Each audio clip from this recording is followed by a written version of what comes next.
अभी तुमने टेस्ट दिया, पहले उसकी क्या नाम है, इसका जो आंसर है वो डिस्कस करेंगे। फिर आज की जो डेट में हम टॉपिक है हमारा क्या है, यूनिट कौन सी, थर्ड। ठीक है, वो पूरा कंप्लीट होगा। फिर शेयर की बस एक ही क्वेश्चन कराऊंगा, क्योंकि लास्ट टाइम पे क्या करते हो तुम, बड़ा फेडअप होते हो, हाँ ना जो बोल दो वो सही, ये बिहेवियर करते हो। चलो कोई नहीं, अब देखो पहले इसके आंसर देख लो।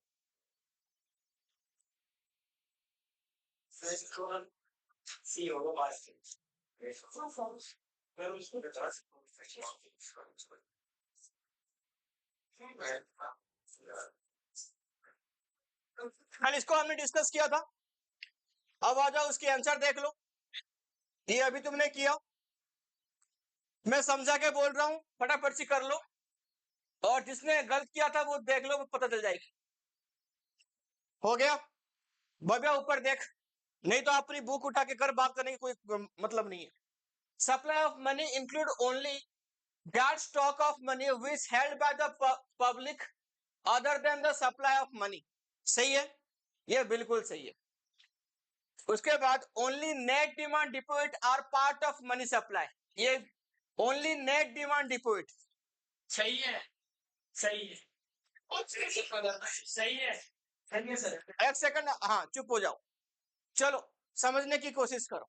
Only net demand deposit are part of money supply, ये सही है क्या? नेट, तुम्हें क्या लग रहा है कि नेट डिमांड डिपॉजिट के साथ और क्या आ सकता है जो बोल रहा है कि ये सही नहीं है? करंट, ये एक लिखा है क्या यहाँ पे कुछ भी, net demand deposit with commercial bank, कहीं लिखा है? फिर नेट डिमांड डिपॉजिट का कहां पे डिपॉजिट हो रही है, किसके बारे में बात कर रहा है? सही है, ये बात अरे मैं तुम्हारे तरफ से भी बोल रहा हूँ, तुम्हारे अपोजिट भी बोल रहा हूँ, डिफेंड करो फटाफट से, टाइम नहीं है इतनी। ओनली नेट डिमांड डिपॉजिट, अरे बावले, नेट डिमांड डिपॉजिट का मतलब कि कमर्शियल बैंक ही है, तो यहाँ पे ये स्टेटमेंट पूरा सही नहीं है। क्या सही होगा? Currency and coin with public and net demand deposit, ये दोनों आता है, तो ये वाला स्टेटमेंट हो गया गलत, ये वाला स्टेटमेंट हो गया सही।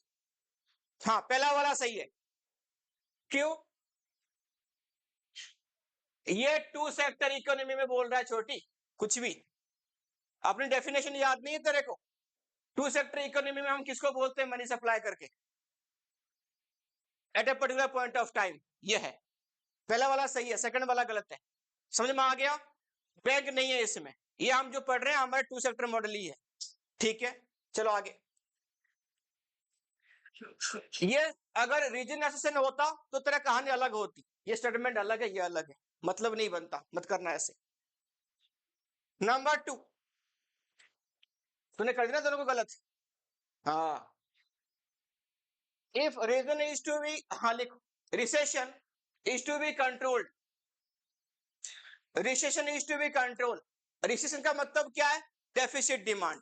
ठीक है, अगर इसको कंट्रोल करनी है तो मैं सारे रेट को कम करनी पड़ेगी, ये ध्यान रखना।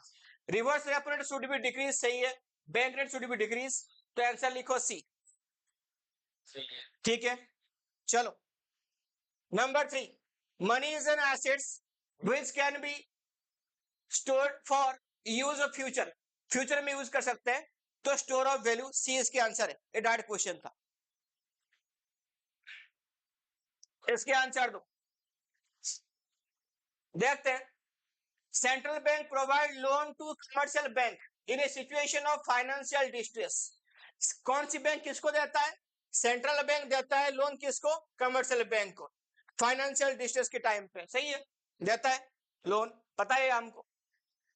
Reason, central bank can order the government to help the bank facing the financial crisis, government को ऑर्डर नहीं दे सकता, गवर्नमेंट बल्कि ऑर्डर देता है, ये उल्टा कहानी हो गई, तो ये रीजन इसका गलत हो गया, ए वाला सही है।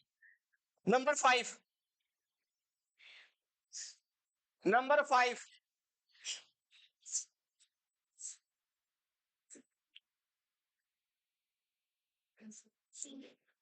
यहां पे देखो, रीड द फॉलोइंग केयरफुल, यहां पे पढ़ो इसको, जो फिगर यहां पे दे रखा है, कि मीडियम ऑफ एक्सचेंज है, ये मनी के फंक्शन की बात हो रही है, स्टोर ऑफ वैल्यू है, और क्या बच गया? तो ए यहाँ पे किसके बारे में बात हो रही है? यहाँ पे बात हो रही है, लिखो, यूनिट्स ऑफ अकाउंट यानी मेजर ऑफ वैल्यू के, यानी कॉमन मेजर ऑफ वैल्यू के बारे में बात हो रही है, कल भी हम डिस्कस किए थे, सीधा क्वेश्चन। और बी यहाँ पे क्या बच गया? स्टैंडर्ड डेफर्ड पेमेंट, क्या बच गया? स्टैंडर्ड डेफर्ड पेमेंट हो गया। यहां पे मैं लिख दूं मेजर ऑफ वैल्यू और यहां पे स्टैंडर्ड डेफर्ड पेमेंट, ये वाला, ठीक है, जहां पे वो टिक मार देना। हो गया जी। सारे फंक्शन, 4 फंक्शन है किसकी? मनी की, ये चारों के चारों।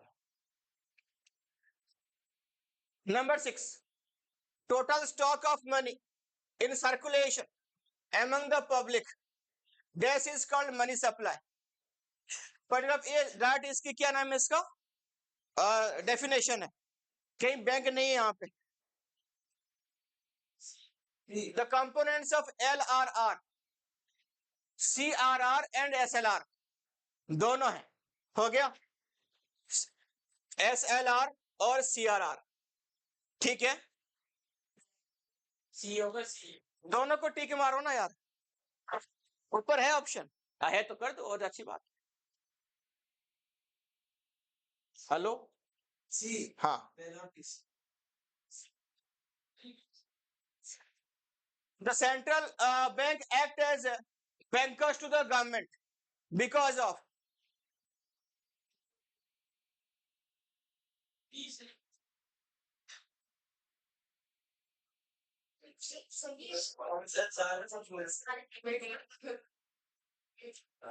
सबकी सब,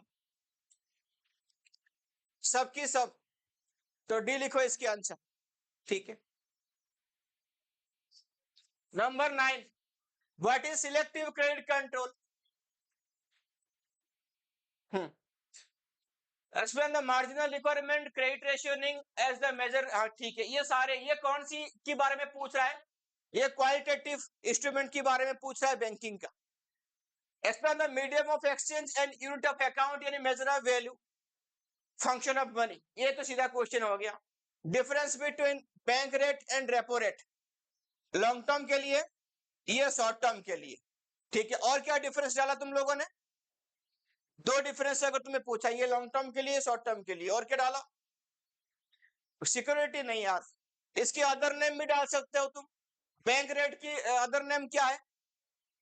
बैंक रेट की अदर नेम क्या है? अरे बावला, रेपो रेट की क्या है? Repurchasing rate. बैंक रेट की क्या है? याद ना है, लिखो डिस्काउंटिंग रेट। क्या बोलते हैं इसको? Discounting rate. लॉन्ग टर्म के लिए, शॉर्ट टर्म के लिए, दोनों बैंक की क्वांटिटेटिव इंस्ट्रूमेंट है, बस नाम में चेंजेस है, वो नाम डाल देना। हाँ, दोनों सेम काम ही करते हैं, डिफरेंस क्या था? वही था। 12 पढ़ो।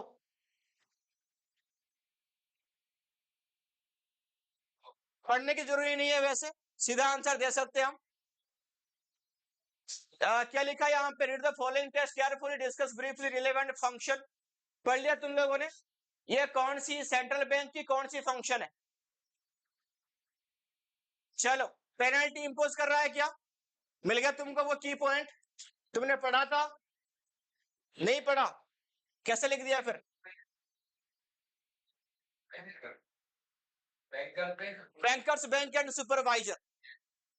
क्या लिखा? Bankers bank and supervisor. फिर उसी का 3 पॉइंट यहाँ पे तुम्हें डिस्क्राइब करनी थी, लिख लिया? लिख लिया रे?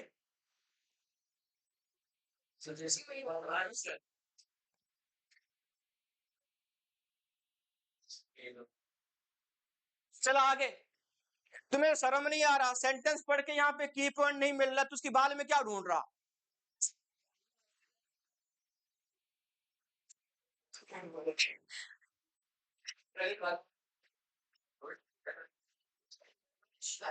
हरकतें पता नहीं कुत्ते वाले से भी पता नहीं बदतर है यार। चलो, एक सेकंड हो गया। यहाँ पे देखो, यहाँ पे 4 फंक्शन में से तुम्हें 2 चूज करनी है। पहले की पॉइंट यहाँ पे ढूंढो। अरे सारे ना है यार, ऐसे ही बात कर दो तो तुम तो। ये लिखो इक्वल गुड्स एंड सर्विसेज, ये आएगा मेजर ऑफ वैल्यू। क्या आएगा ये? Major of value. और सबसे ऊपर वाला बता रहा है ये मीडियम ऑफ एक्सचेंज के बारे में। 2 ही फंक्शन यहाँ पे डिफाइन करनी है और उसकी क्या नाम, इसका पॉइंट्स लिखनी है, ठीक है। सारे मत कर देना कुछ भी। हो गया? चलो, ये इसके आंसर्स हो गए। अभी हम पढ़ते हैं सीधा, चलो यूनिट 3 में।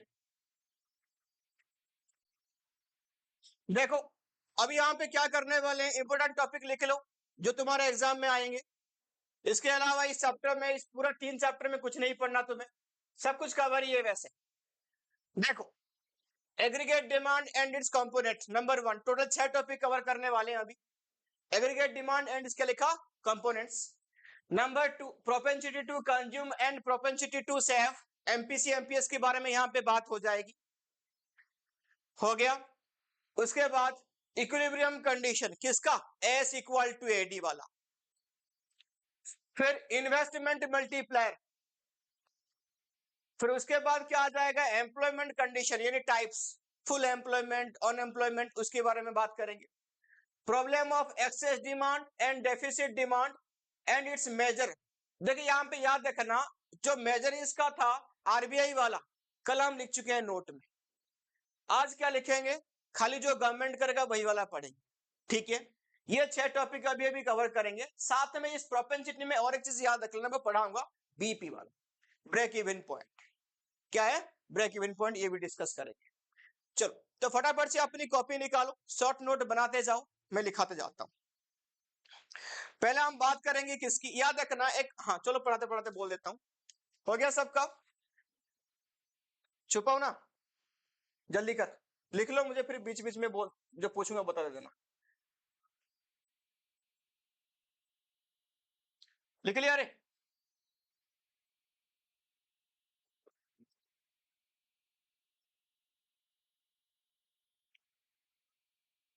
हो गया जी। चलो अभी हम पहले बात करते हैं एडी का। एडी याद रखना, हम जो यहाँ पे पढ़ रहे हैं ये कितने सेक्टर में पढ़ रहे हैं, 2 सेक्टर मॉडल में अभी हम पढ़ने वाले हैं। 2 सेक्टर का मतलब क्या है, हाउस होल्ड आएगा और यहाँ पे फार्म आएगा। हाउस होल्ड का सी फॉर कंजप्शन, फार्म का I for investment, equal to यहाँ पे क्या बनने वाला है, एडी एग्रीगेट डिमांड। अगर तुम्हें कहीं क्वेश्चन में पूछे कि रीजन एसेशन में वो स्टेटमेंट में कोई लिखा है कि एडी में इंक्लूड होता है क्या इंपोर्ट, एडी में इंपोर्ट इंक्लूड है क्या, तो क्या लिखोगे, नहीं।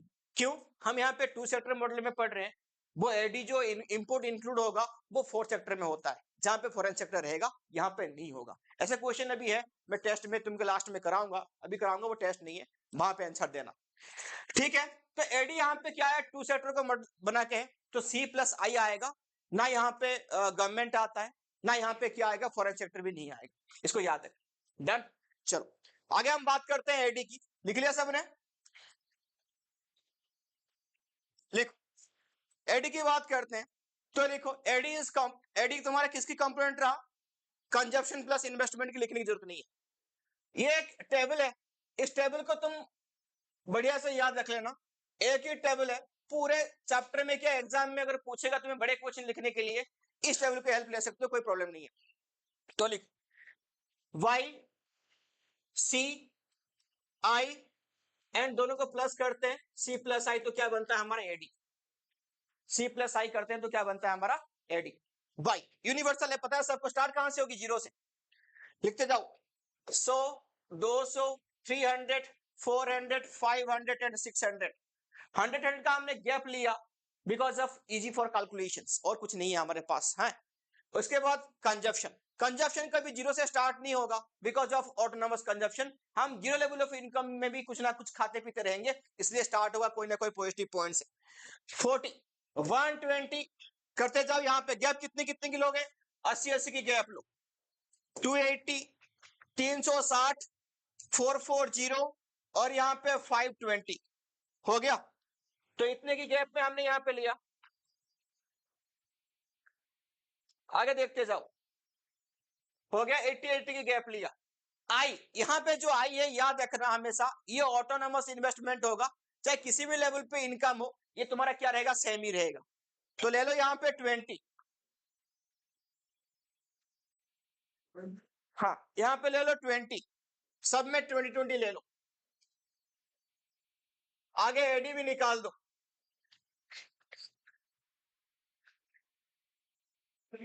हो गया, एडी भी निकाल दो यहाँ पे फटाफट से, प्लस करके सी प्लस आई, कौन है मल्टीप्लाई वाला, सी प्लस आई एडी होता है, लिख लिया 60, 140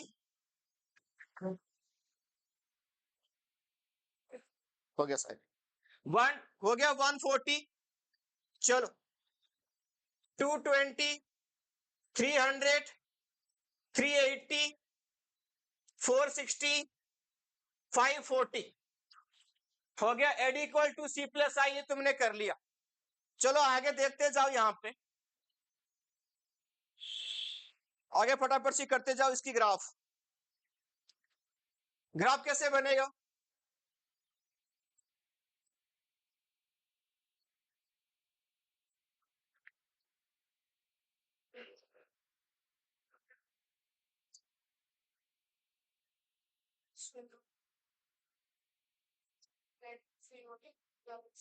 देखो एक्स एक्सिस, वाई एक्सिस हो गया, ये तुम्हारा इन्वेस्टमेंट कॉर्प, ये तुम्हारा क्या आएगा सी, ये आएगा एडी यानी सी प्लस आई, एडी यानी क्या आएगा सी प्लस आई हो गया। ये लिखो तुम्हारा 20, ये है 40 और यहां से 60 से स्टार्ट है। ये टेबल देख के ये तो जब लेके ऐसे ही बना देना फटाफट से। हो गया जी, चलो बन गया सबका। थोड़ी सी इंपोर्टेंट पॉइंट इसके बारे में बात कर लेंगे, वो देखो यही से बात कर लो। नंबर 1, आई यहां पे horizontal parallel to X axis क्यों है? क्योंकि ऑल लेवल ऑफ आउटपुट पे ये क्या है सेम है, और sorry all level of income पे ये क्या है सेम है। नीचे क्या आता है? यहाँ पे नीचे आता है इनकम, नीचे आएगा आउटपुट, नीचे आएगा एम्प्लॉयमेंट। हो गया, हो गया, कर लिया। और यहाँ पे आएगा एडी, एडी मतलब दोनों आ जाएगा, सी प्लस आई दोनों यहीं पे आ जाएंगे। ठीक है, चलो अब बात आई कैसे होगा? यहाँ पे हॉरिजेंटल पैरेलल एक्स, क्या नाम इसका, स्ट्रेट लाइन टू क्या लिखा एक्स एक्सिस। क्यों? At all level of income पे ये क्या है तुम्हारा सेम है। अब ऑटोनोमस कंजप्शन की कर्व कैसे हो रहा है? ये अपवर्ड स्लोप हो रहा है। स्टार्ट कहां से हो रहा है रे? वाई एक्सिस से। बिकॉज ऑफ ऑटोनोमस कंजप्शन, यहां पे हाईलाइट करो, ये है तुम्हारा ऑटोनोमस कंजप्शन। क्यों? जीरो लेवल ऑफ इनकम पे कोई ना कोई कंजप्शन है, इसको क्या बोलते हैं? Autonomous consumption. सिंबल क्या है? सी बार। इसके वजह से सी कहां से स्टार्ट होगा? 40 से। फिर उसके बाद एडी कहां से स्टार्ट होगा? 60 से। क्यों? क्योंकि ये आई प्लस सी का कॉम्बिनेशन से ये डिराइव हो रहा है, and also parallel to C because of autonomous I. ठीक है, क्या क्या चीज मैंने बोल गया, एक बार दोबारा बोल लेता हूं, सुन लो अपनी कॉपी में, दिमाग में, दोनों में लिख लो। पहले क्या होगा? सी स्टार्ट कहां से होगा? वाई एक्सिस से, पहला point, because of autonomous consumption. और ऑटोनोमस कंजप्शन क्या है वो तुम्हें पता होगी। Y zero level of income पे जो कंजप्शन होती है उसको क्या बोलते हैं? Autonomous consumption. पहला point complete. Second point AD, AD also कैसे होगा? ये भी अपवर्ड स्लोप होगा और वाई एक्सिस से स्टार्ट होगा, बिकॉज ये और कहीं से नहीं, सी और आई से ही डिराइव हो रहा है। और एडी और सी की जो गैप है वो पैरेलल होगा बिकॉज ऑफ इन्वेस्टमेंट कॉस्ट, क्योंकि वो भी ऑटोनोमस है। ठीक है, यानी इस ग्राफ को देख के इसकी एक्सप्लेनेशन कर सकते हो तुम। इतना इंपॉर्टेंट था नहीं, मैंने बस ये और इसकी कंपोनेंट्स बता दी। अगर एग्जाम में पूछेगा what is AD, what are the components, तो ये टेबल बनेगा, ये ग्राफ बनेगा, और तीनों जो ग्राफ बनाए उसके बारे में, कर्व बारे में लिखनी है बस। ये कहां से स्टार्ट हो रहा है और कैसे दिखता है, लंबा टेढ़ा मोटा छोटा कैसे। ठीक है, चलो नेक्स्ट बताना क्या था? हाँ,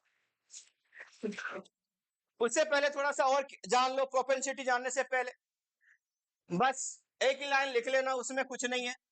एडी के बारे में हमने पढ़ लिया, और यहाँ पे पढ़ेंगे एस के बारे में। S equal to Y equal to 1 equal to 90 degree equal to C plus S.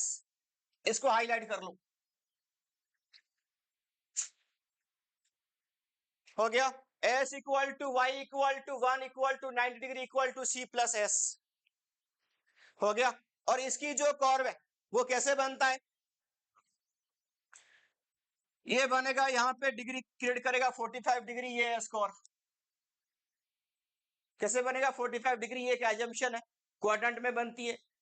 कितना इनकम होगा, कितना ये सी कितना होगा, कंजप्शन कितना, सेविंग्स होगा नहीं पता, इसलिए एजम्पशन हमें बीच में ले लिया 45 डिग्री, क्यों टोटल 90 डिग्री होता है। हमने पढ़ा y equal to 1 equal to 90 degree.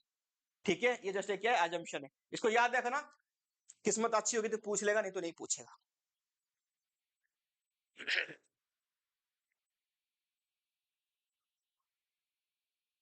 हो गया टॉपिक खत्म। प्रोपेंसिटी स्टार्ट करने वाले हैं, लिखो फटाफट से। प्रोपेंसिटी में यहाँ पे याद रखना, जो तुम्हारा ऊपर वाला टेबल अभी बनाया था मैंने, वो टेबल सेम ही रहेगा। मैं तुम्हें बस बना, ये वाला टेबल सेम ही रहेगा, टेबल और रिपीट नहीं कर रहा मैं, ये रिपीट नहीं कर रहा हूं, टेबल ये सेम ही रहेगा। ठीक है, अब मैं तुमको समझा रहा हूं प्रोपेंसिटी क्या है।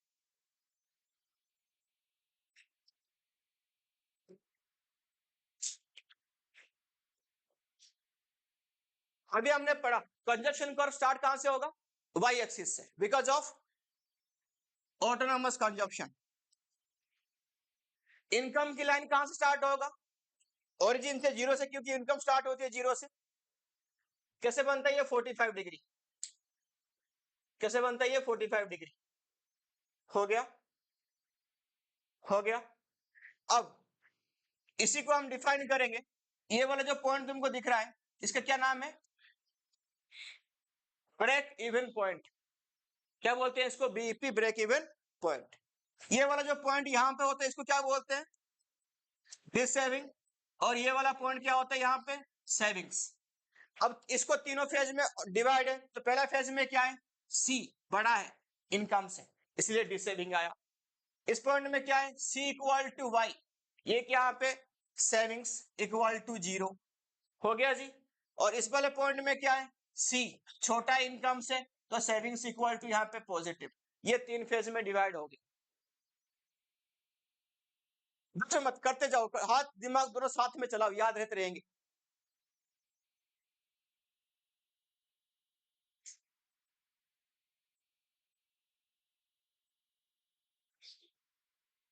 हो गया। तो ब्रेक इवन पॉइंट पे क्या हो गया तुम्हारा, देखो इसको अभी तुम्हें एक्सप्लेन करने के लिए बोलेगा, तो क्या करोगे, तुम्हारे पास ऑटोमेटिक तीन फेज हो गए। फेज वन,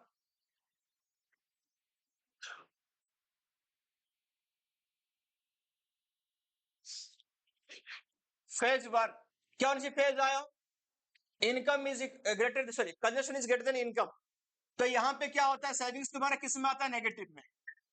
आगे क्या डालोगे, बिफोर बीईपी। ये कौन सी कंडीशन में होगा, before BEP. Condition number two, C equal to Y, savings equal to zero. ये कहां पे होगा, एट बीईपी। कहां पे होगा ये, एट बीईपी।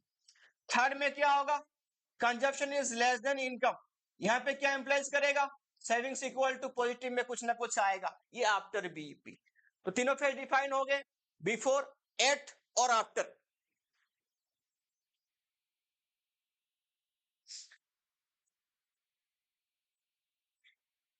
हो गया जी, बिफोर, एट और क्या लिखा, आफ्टर बीईपी।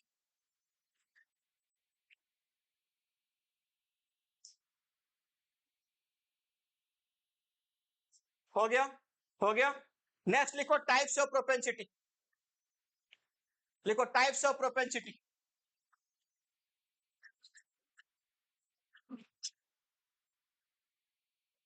दो पार्ट में डिवाइड कर दो, टाइप्स ऑफ प्रोपेंसिटी कर दिया। अभी हम पढ़ रहे हैं types of propensity to consume, यानी कंजप्शन के बारे में पढ़ रहे हैं। टाइप्स ऑफ प्रोपेंसिटी हम किसके बारे में पढ़ रहे हैं, कंजप्शन के बारे में पढ़ रहे हैं। दो पार्ट में डिवाइड करो इसको, एपीसी एंड एमपीसी। क्या लिख लिया, एपीसी एंड क्या लिखा, एमपीसी लिख लिया। तो एपीसी यहां पे लिखो equal to C divide by Y, और एमपीसी लिखो change in C divide by change in Y. ये दो पार्ट में डिवाइड हो गई, हो गई दो पार्ट में डिवाइड। चलो अब पहले एपीसी की टोटल चीजें समझो, ताकि इसकी इंपोर्टेंट भी तुम्हें समझ में आएगा जो अभी लिखने वाले हैं। एपीसी का मतलब ये है टोटल, जस्ट ये नॉर्मल आंसर से निकालते हैं अपनी खुद की मार्क्स हो कि हमने अकाउंट में 80 में से 30 कवर किया, 80 में से 40 आया, किसका 80 में से 80 आया, जैसे लिखते हो ना, वैसे ये भी सेम है।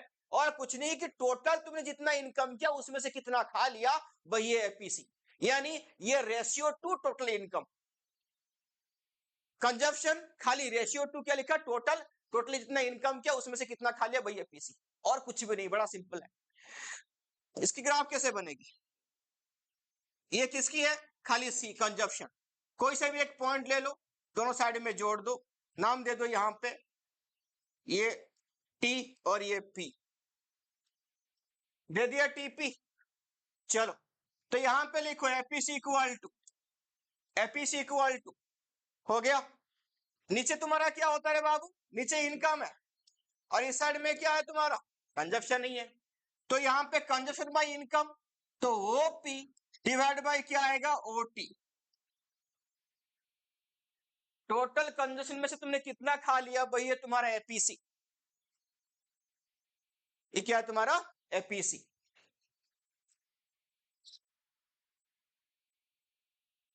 हो गया, लिखते जाएं, इसकी इंपोर्टेंट पॉइंट लिखते जाओ, लिखो इंपोर्टेंट पॉइंट एपीसी का ही।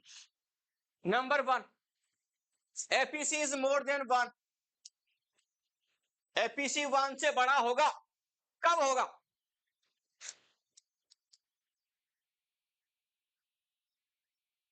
कब होगा, बिफोर बीपी, जहां पे कंजप्शन बड़ा होगा किससे, इनकम से। ठीक है, वो छोटी एपीसी इक्वल टू 1, पलक कहां पे होगा, APC equal to 1 at BP.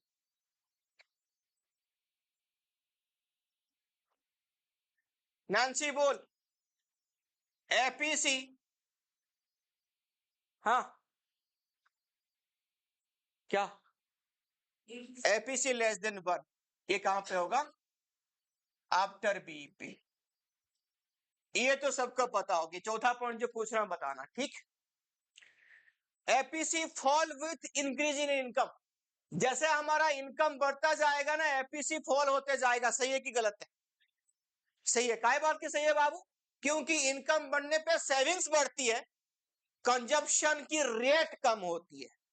मतलब क्या मैंने बोला, एज, लिख लो लिख लो, as income rises APC falls, as income rise APC fall. Propensity का मतलब क्या होता है, रेट। हमने जैसे हमने पढ़ा कि इनकम बढ़ने पे खाली जो कंजप्शन है वो भी बढ़ेगा, बट रेट ऑफ कंजप्शन घट जाएगा। एग्जांपल देके समझाता हूं, 1000 रुपया तुम्हारा इनकम था, कितना था, 1000 रुपए, पर डे का इनकम 1000 रुपए था, ठीक है। तुम इसमें से पर डे 500 रुपए खर्चा करते थे, हो गया, जीते थे आराम से। अब तुम्हारा इनकम हो गया पर डे की 2000, इनकम बढ़ गई, कंजप्शन हो गई तुम्हारा 700, कितना हो गई 700, रेट की हिसाब करो, 1000 रुपए में 500, 50% तुम कर रहे थे, 2000 पे 700, 50% है क्या ये, नहीं, 50% से कम है, तो रेट ऑफ कंजप्शन कम होगी, बट कंजप्शन बढ़ा। समझ में आया सबको, यही वाली बात हो रही कि एपीसी क्या हो जाएगी, कम हो जाएगी।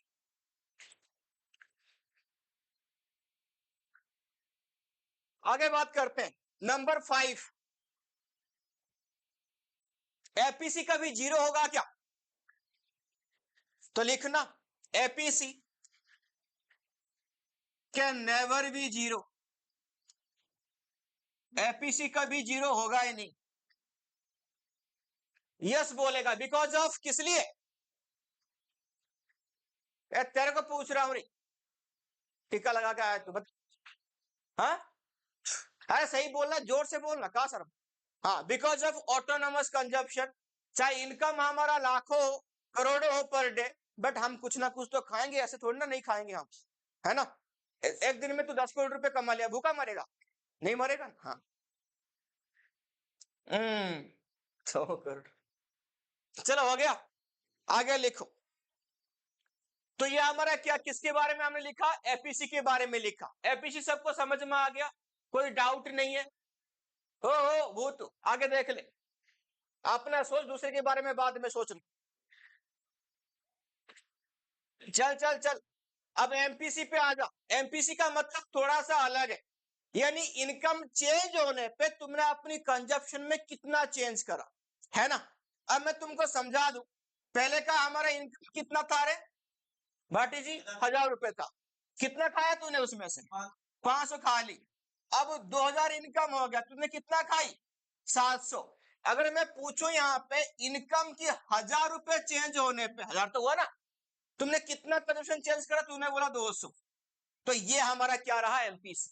यानी इनकम चेंज होने पे कंजप्शन कितना चेंज हुआ, वही हमारा क्या है? एमपीसी। यानी यहाँ पे चेंज की रेशियो निकल रही है। किसकी रेशियो निकल रही है छोटू? चेंज की रेशियो निकल रही है।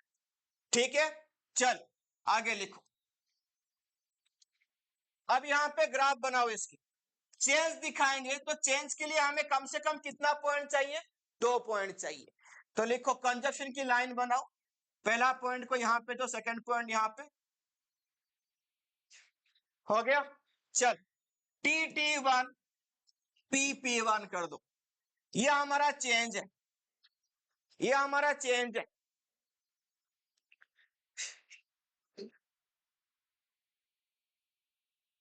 बना दिया तूने? बहुत बढ़िया किया। तो यहां पे लिखो MPC equal to change in C. C कहां? यहां। PP1 divide by TT1 divide by क्या लिखा? TT1। कर दिया हमने, कर दिया। थोड़ा जल्दी करो भव्य जी। आप सुबह आया करो 11:30 पे, शाम को भी। शाम को लेट आना, 6:30 पे आना, ठीक है। सुबह 11:30 पे आया करो। लिख लिया? एमपीसी लिख लिया? एमपीसी का मतलब चेंज है, ठीक है। अब इंपोर्टेंट पॉइंट लिखेंगे एमपीसी के बारे में।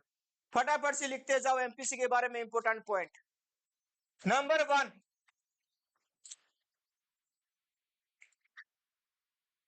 नंबर 1 लिखो, value of MPC varies between 0 to 1। यानी मिनिमम वैल्यू 0 होगा, मैक्स वैल्यू कितना होगा इसकी? 1, ठीक है। मिनिमम 0, मैक्सिमम 1 कब होगा? इसके अंदर पहला छोटी सी पॉइंट लिख, जब जितना हमने एक्स्ट्रा कंज्यूम किया सबकी सब खा गए, तो हमारा एमपीसी क्या हो जाएगा?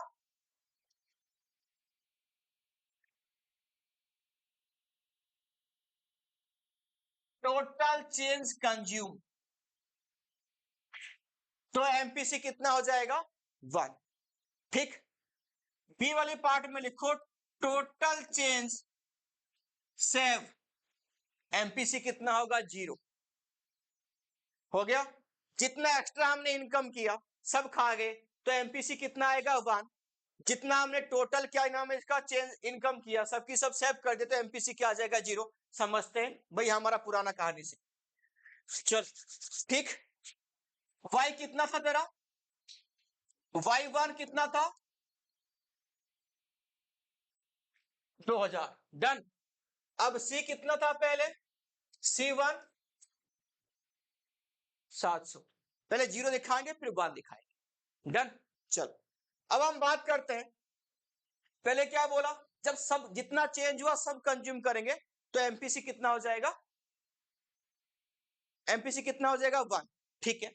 जितना चेंज हुआ सब खाना है, ठीक है। कितना इनकम चेंज हुआ? तो चेंज हमारा 1000 हुआ। हो गया। जितना इनकम चेंज हुआ, मैंने क्या बोला? उतना कंजप्शन तुम्हें चेंज करनी पड़ेगी। पहले कंजप्शन कितना हो रहा था? 500। अगर इसके, ये तुम्हारा इनिशियल, ये छोड़ दो। अभी तुम्हारा कंजप्शन तुमने कर लिया 1500। कितना कर लिया? पहले की 500 तो खा रहे थे, जितना इनकम चेंज हुआ उतना तुमने क्या कर दी? खाने लगे, ठीक है। तो यहां पे देखो C1 माइनस C 1000 हुआ। तो फॉर्मूला हमारा क्या है? 1000/1000 इक्वल टू कितना आया हुआ? ठीक है। अब 0 कब होता है? जितना चेंज हुआ उतना सेविंग कर लिया, मतलब कंजप्शन तुम्हारा वही के वही 500 ही कंजप्शन बोला, तभी कुछ से जो पैसा है सेव कर लो, ठीक है। तो हुआ कितना? फॉर्मूला क्या है हमारा? चेंज इन कंजप्शन कितना हुआ? जीरो, क्योंकि 500 माइनस 500 जीरो। इनकम कितना चेंज हुआ? 1000। आंसर कितना आएगा? जीरो। डन। जितना चेंज हुआ सब खा गए, तो एमपीसी क्या आ जाएगा? 1। जितना चेंज हुआ सब हमने सेविंग कर लिया, एमपीसी कितना आएगा? जीरो। पूछ। नहीं समझ में आया? चल तेरे लैंग्वेज में समझाता हूं।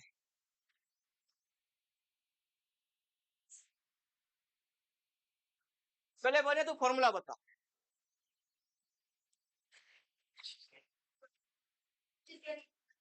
डन। सीएनसी का फॉर्मूला क्या है? ये फॉर्मूला है। चलो अब मैं पहले वाला पॉइंट प्रूव करता हूं तेरे को। ठीक है, पहले वाला पॉइंट क्या था कि जितना तूने कंजप्शन किया सब खा गया। तो यहां पे मैं C1 को लिख रहा हूं 1500। कितना लिख रहा हूं?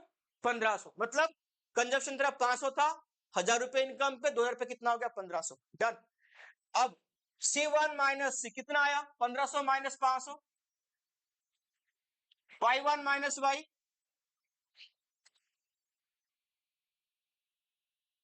वैसे हो गया जी। आगे बढ़े।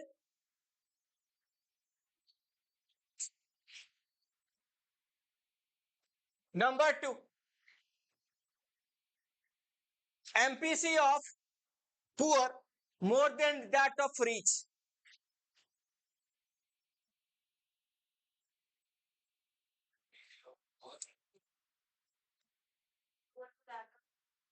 गरीबों का एमपीसी ज्यादा है किससे? अमीरों से। क्यों?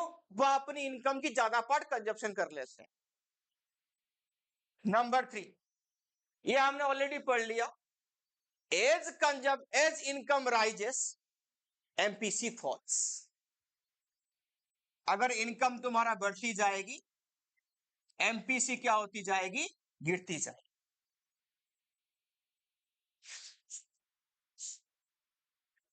हो गया। एपीसी और एमपीसी पता हो गई। अब हम किसके बारे में बात करेंगे? एपीएस एंड एमपीएस की बारे में। ठीक है जी, हो गया टॉपिक क्लियर? लिखो, types of propensity to save.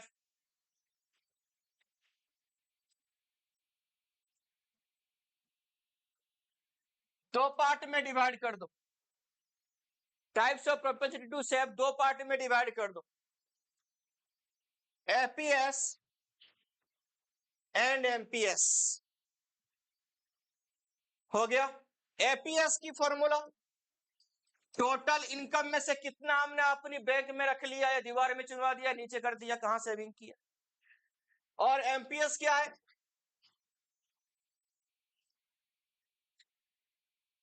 हो गया जी। यहां समझने में आसानी होगी क्योंकि वो वाला तुमने समझ में दिया। तो आगे देखो, एपीएस की ग्राफ। सेविंग्स कहां से स्टार्ट होगा रे बाबू लोग? नेगेटिव से, यहां से। ये तुम्हारा सेविंग कॉस्ट नेगेटिव से स्टार्ट होती है, क्योंकि ऑटोनॉमस कंजप्शन की वजह से सेविंग्स भी तुम्हारा नेगेटिव होती है। बिकॉज ऑफ, यहां पे लिखो माइनस ऑटोनॉमस कंजप्शन। हो गया माइनस ऑटोनॉमस कंजप्शन। हो गया। हो गया जी। लिखो, पॉइंट दो फटाफट से। पॉइंट चूज करो, यहां पे डाल दो, डाल दो। और यहां पे ये तुम्हारा y है, ये तुम्हारा s है, ये तुम्हारा p है, ये तुम्हारा t है। हो गया जी। लिखो, APS equal to, APS equal to, वो दे दो कोई सा भी, ओपी डिवाइड बाय ओटी। कहां रे? हाँ ये पी है मेरा, दिख नहीं रहा इसका, थोड़ा सा मुंह छुप गया। अरे इस साइड में सेविंग और नीचे वाले साइड में इनकम, इसलिए लिखा मैंने। हो गया ओपी ओटी। कर दी, कर दी। चेंज नहीं दिखा रहे तो एक ही पॉइंट लिया। अब इसके बारे में इंपॉर्टेंट पॉइंट्स।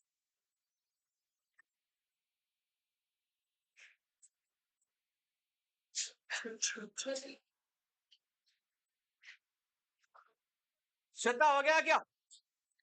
लिखे इंपोर्टेंट पॉइंट्स।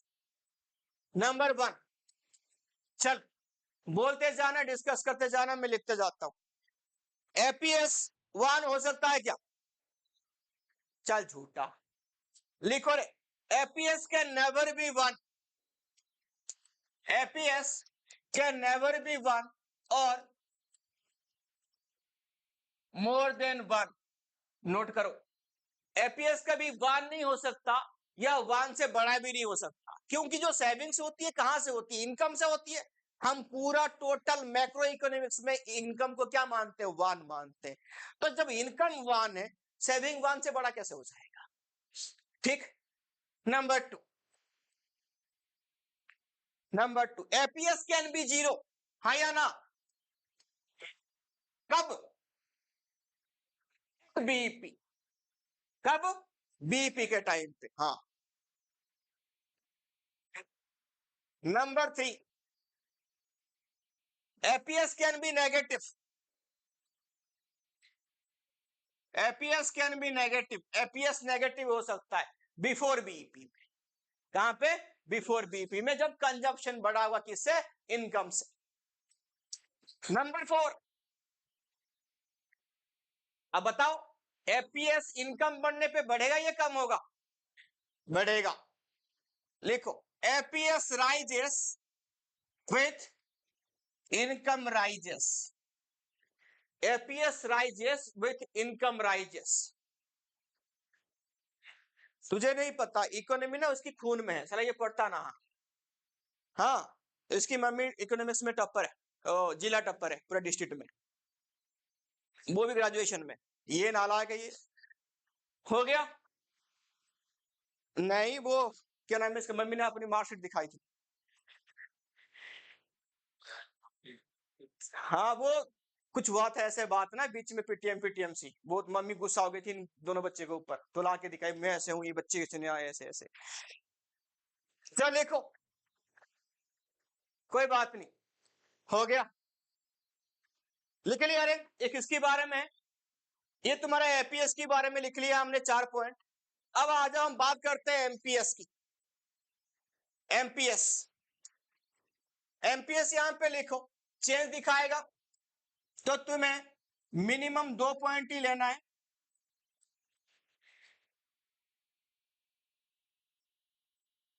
एमपीएस कर दिया, 2 पॉइंट ले लो।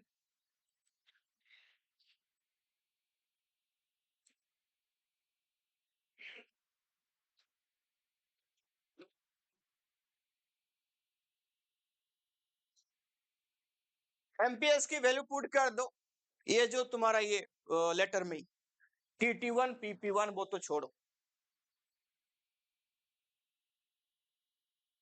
लिख लिया सब ने? चलो अब हम करें, आगे बढ़े। नंबर 1, पहला पॉइंट, वैल्यू ऑफ एमपीएस, भाई मिनिमम 0, मैक्सिमम 1। 0 कब होगा? जब हम जितना चेंज को कंज्यूम कर लेंगे उसका उल्टा। टोटल चेंज कंज्यूम हो गया तो वैल्यू आएगा 0, टोटल चेंज सेव हो गया वैल्यू आएगा 1, क्योंकि हम एमपीएस पढ़ रहे हैं। सेविंग करेंगे तो 1 आएगा, कंज्यूम करेंगे तो 0 आएगा, जस्ट एमपीसी का उल्टा। नंबर 2, एमपीएस ऑफ रिच ज्यादा होगा किससे? एमपीएस ऑफ पुअर का।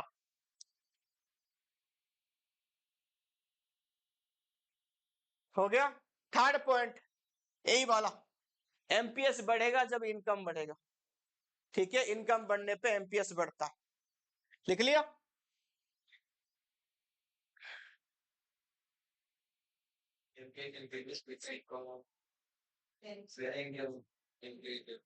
लिख लिया? Income increases. डन, सबका डन। चलो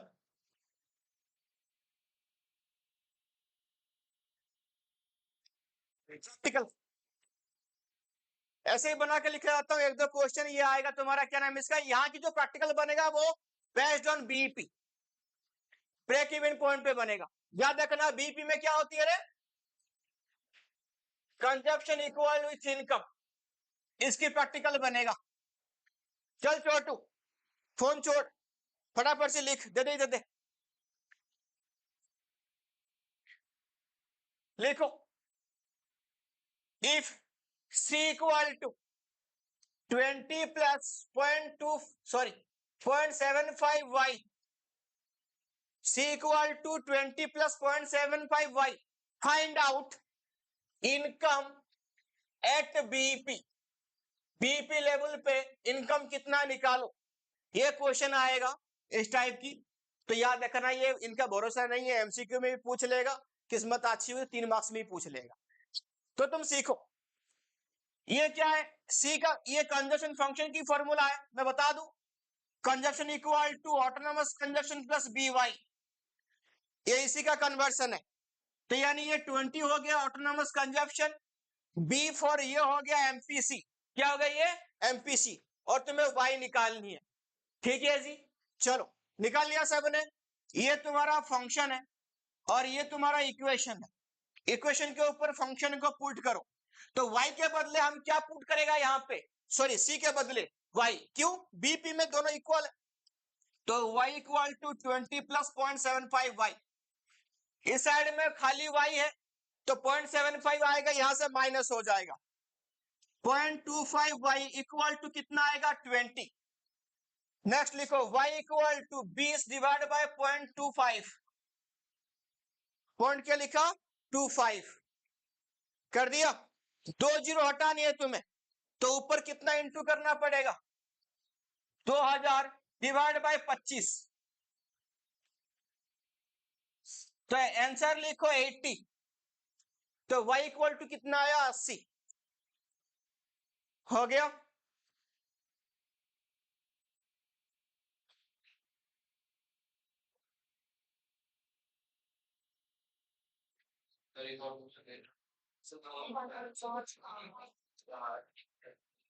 चल चलो हो गया, आ गया तेरे को रे, आ गया। ए तुम मरे हुए जैसे मत बैठ, हाथ पाथ निकले थे, मैं बैठ यार, क्या है यार बिल्कुल। C इक्वल टू, जल्दी करे, C equal to 40 plus 0.80y, निकालो y एट बीपी फटाफट से, 40 प्लस 0.0880y,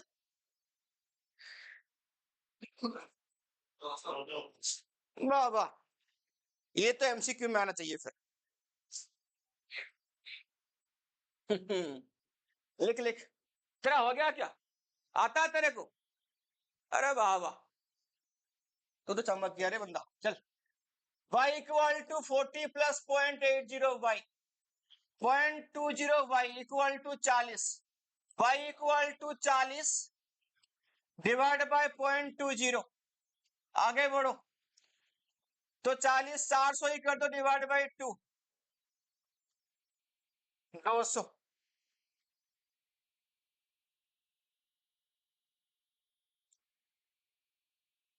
हो गया हो गया। मैथ नहीं आती इसको थोड़ा बहुत, 40 कहां से आया तेरे को,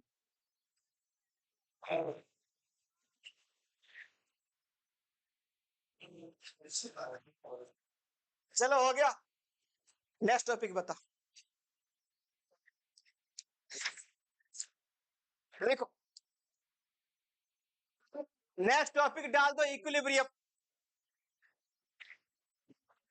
नेक्स्ट टॉपिक लिखो इक्विलिब्रियम, इक्विलिब्रियम कंडीशन लिखो,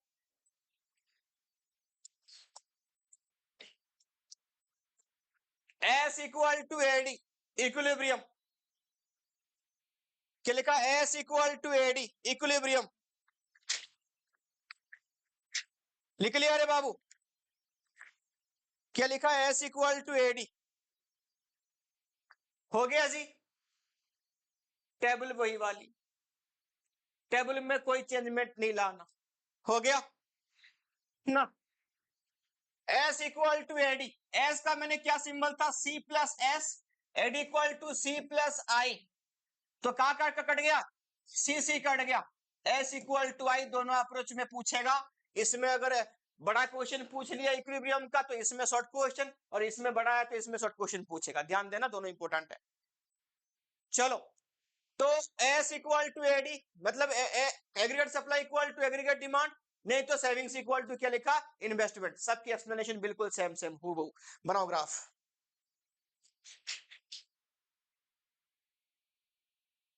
एस यहां पे एडी, ये तुम्हारा इक्विलिब्रियम पॉइंट।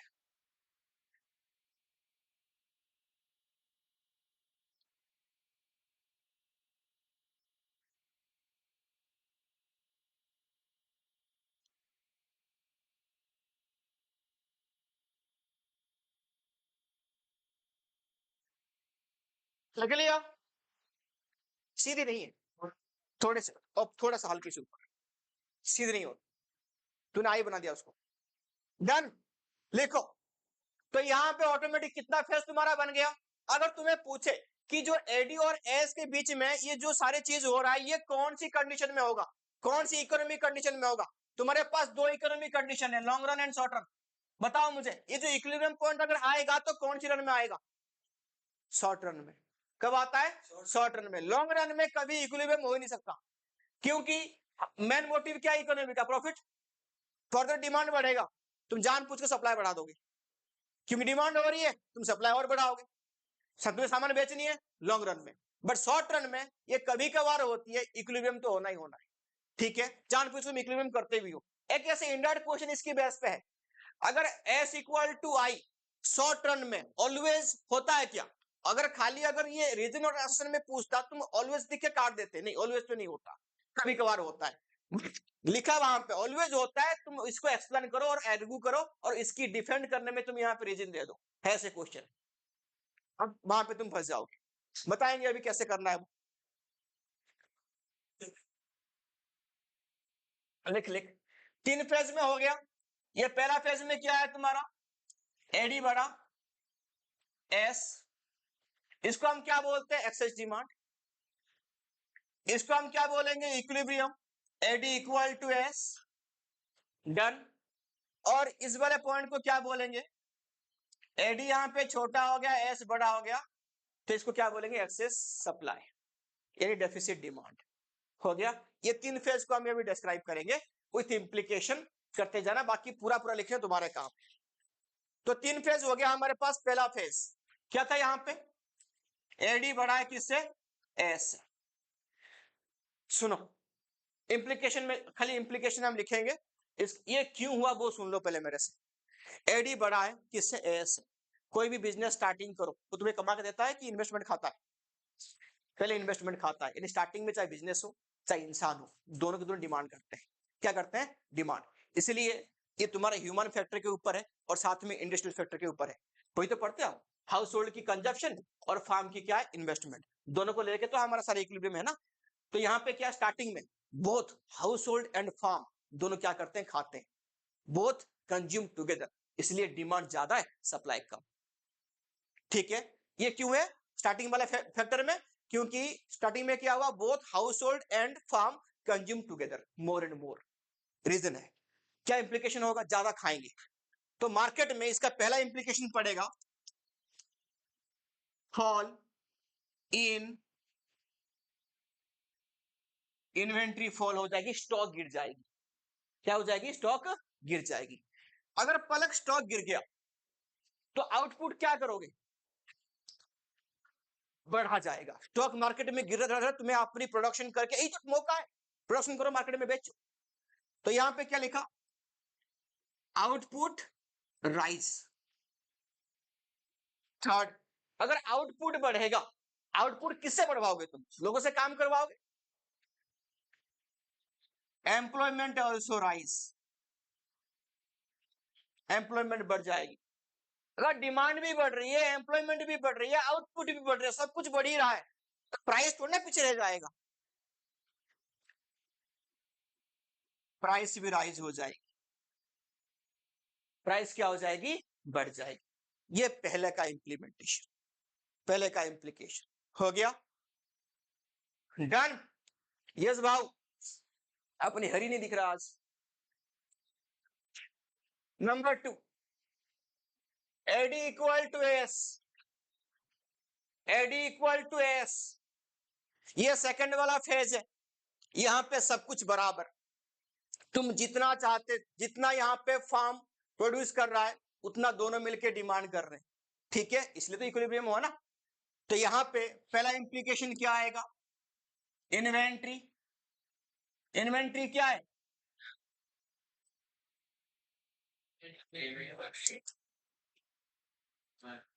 कौन से लेवल पे होगा, ईओक्यू लेवल, जितना डिमांड उतना सप्लाई, इकोनॉमिक ऑर्डरिंग क्वांटिटी, जितना इकोनॉमी चाहता है वही है।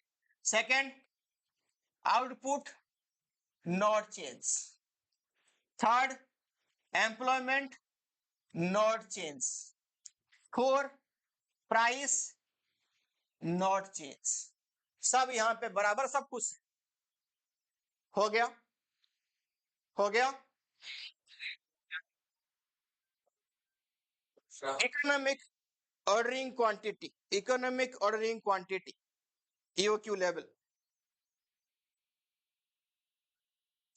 हो गया भाई सबका। चलो अब नेक्स्ट वाला फेज क्या है तुम्हारा, एडी छोटा पड़ गया किससे, एस, ये तो कभी हो ही नहीं सकता, हो गया ये इंडिया में तो पता नहीं कब आएगा। तो ऐसे कंडीशन अगर हुआ तो इसका मतलब क्या है, मार्केट में इन्वेंट्री लेवल बढ़ जाएंगे क्योंकि सप्लाई ज्यादा है, डिमांड कम। तो मार्केट में इन्वेंट्री लेवल अगर बढ़ गया तो यहां पे क्या होगा, आउटपुट कम हो जाएगी,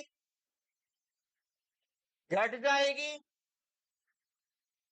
प्राइस भी घट जाएगी। ऐसे टेम्पररी केस में हुआ था अभी अभी कोविड में, बाकी तो कुछ नहीं। हो गया,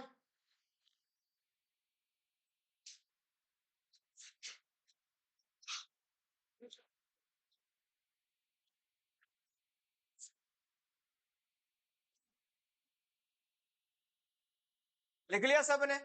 चलो अब हम बात करेंगे एस एंड आई अप्रोच। अभी हमारा कौन सा अप्रोच चल रहा था, एडीएस वाला, अभी कौन सा चलेगा, एस एंड आई अप्रोच। ये है एस और ये है आई, एस एंड आई अप्रोच, ठीक है। इंप्लीकेशन बिल्कुल बराबर सेम है, थोड़ा बहुत एक्सप्लेनेशन में डिफाइन में चेंज होगी, बाकी और कुछ नहीं, ठीक है। एस एंड आई टेबल वही सेम वाला, ठीक है, बड़ा वाला टेबल, लास्ट में बता दूंगा कौन सी वाला टेबल के बारे में बात हो रही है, जो पहले बना गया बाद में आके हमेशा सही बनेगा, ऐसे ही डन हो गया जी। चलो कितना फेज बन गया तुम्हारा, 3 फेज। कौन सा, पहला फेज में क्या है, पहला फेज में क्या है, एस छोटा आई से, एस बराबर आई, लास्ट में क्या हो गया, एस बड़ा आई, हो गया जी। तो इस केस में हो गया, हो गया, जल्दी करो, कर लिया। अब पहला क्वेश्चन यहां पे आंसर दे दो कि ये भी शॉर्ट रन में ही इक्विलिब्रियम होता होगा। तुम्हारा अगर पूछा जाए कि एस और आई हमेशा इक्विलिब्रियम क्यों नहीं होता, तुम्हारे पास क्या रीजन है, 3 बताओ, 3 मार्क का क्वेश्चन आ गया, मान लो कि एस एंड आई हमेशा इक्विलिब्रियम में क्यों नहीं होता, 3 रीजन बता दो। नहीं पता, सुनो, पहला रीजन क्या है, जो सेविंग्स होता है वो हाउस होल्ड करता है, इन्वेस्टमेंट होता है फार्म करता है, दोनों को अलग अलग कैटेगरी के लोग प्लान कर रहे हैं, तो सेम कैसे होगा, नहीं हो सकता। दूसरा, जो एस है, सेविंग्स है, वो एक छोटे अमाउंट में होता है, भाई हमारा जितना इनकम है जितना खाएंगे जितना बचेगा तो सेव करेंगे, छोटे अमाउंट में। इन्वेस्टमेंट बड़े अमाउंट में प्लान होती है, क्यों, फार्म इन्वेस्टमेंट करने के लिए प्लान करता है, छोटे बड़े, 2 डिफरेंस हो गया। तीसरा डिफरेंस, जो इन्वेस्टमेंट होती है ना वो किस लिए होती है, पर्पस क्या है उसका, production process, growth process. But जो सेविंग होती है वो क्या होती है, फ्यूचर की अनसर्टेनिटी को मीट करने के लिए होती है, बस।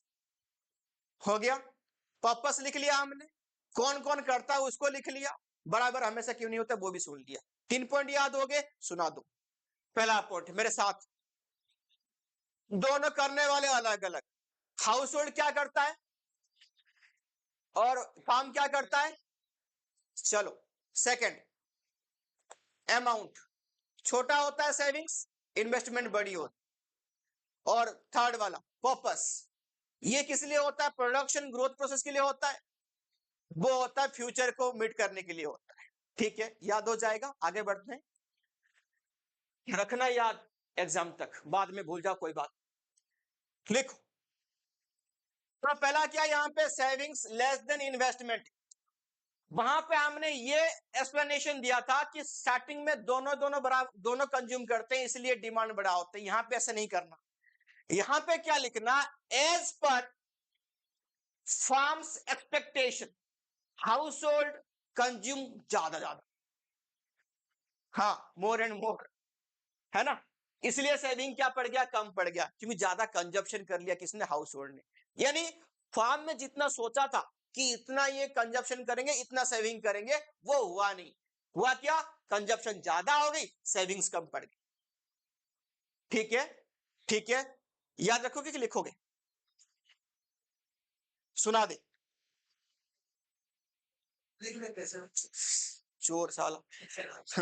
लिख, एज पर, लिखो, as per firms expectation household consume more and मोर।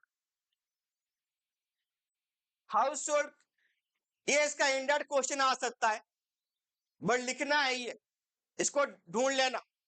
तो यहां पे फार्म क्या करेगा, सेविंग्स तो बैंक के पास तो इतना अमाउंट है नहीं, बैंक मना करेगा, तुम मांग रहे 10 करोड़, भाई मेरे पास है नहीं, तुम्हारा एलिजिबिलिटी है, तुम ले सकते हो 10 करोड़, बट इतना पैसा हमारे बैंक में है नहीं, क्योंकि लोगों ने सेविंग तो करा नहीं।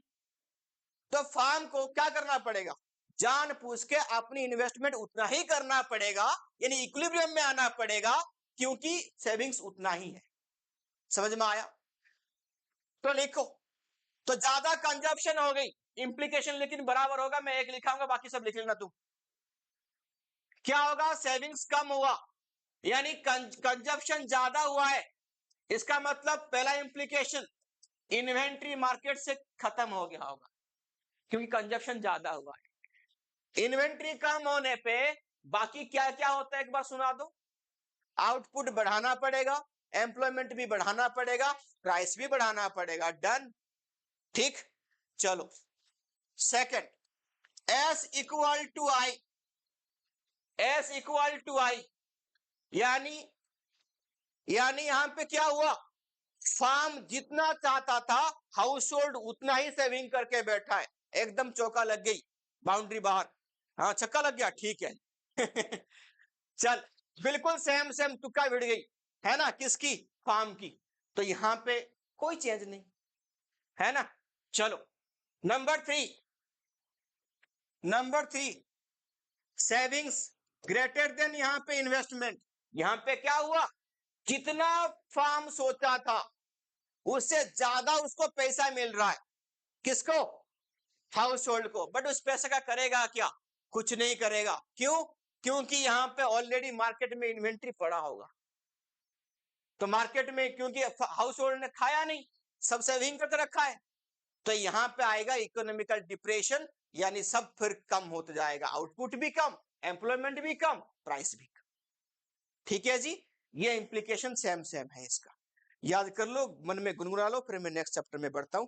नेक्स्ट टॉपिक टाइप्स था ना इक्विलिब्रियम का, एम्प्लॉयमेंट का। हाँ,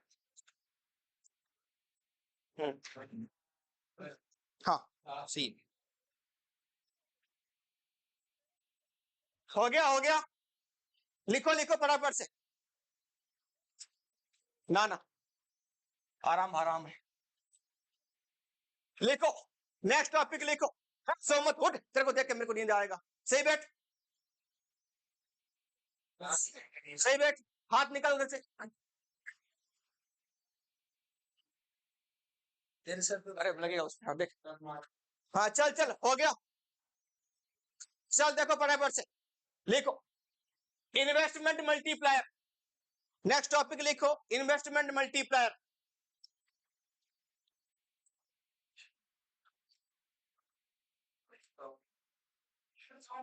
इन्वेस्टमेंट मल्टीप्लायर।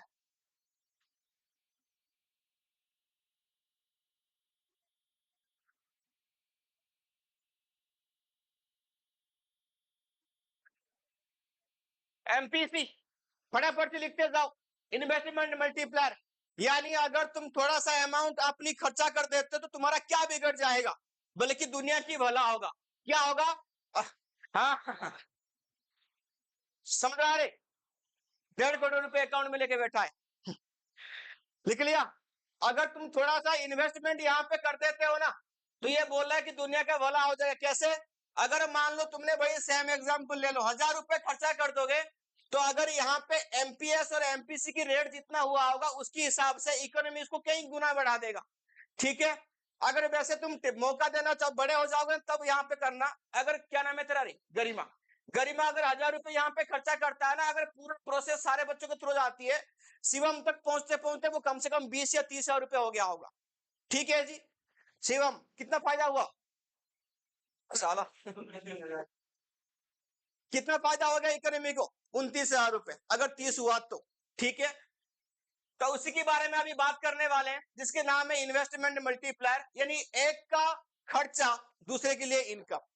ठीक है, चलो, हाँ जी, हाँ जी, यानी तुम कभी खर्चा करने के बाद अफसोस नहीं करना। क्या सोच के अफसोस नहीं करोगे? दुनिया का भला हुआ। हाँ, नहीं, मेरे खर्चा करने से भला नहीं होगा।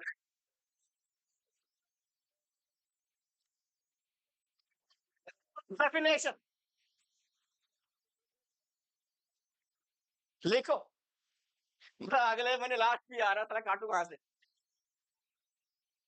लिख लिया, इन्वेस्टमेंट मल्टीप्लायर लिखो, डेफिनेशन, डेफिनेशन लिखो, an initial increment in investment, an initial increment in investment, increment, an initial increment in investment कर दिया, rise the total income of economy, rise the total income of economy, total income of economy by many times, by क्या लिखा? many times, done. लिखो, फिर लिखो second, इसकी formula लिखो। Formula क्या है? Total income equal to, total income equal to initial investment I into K.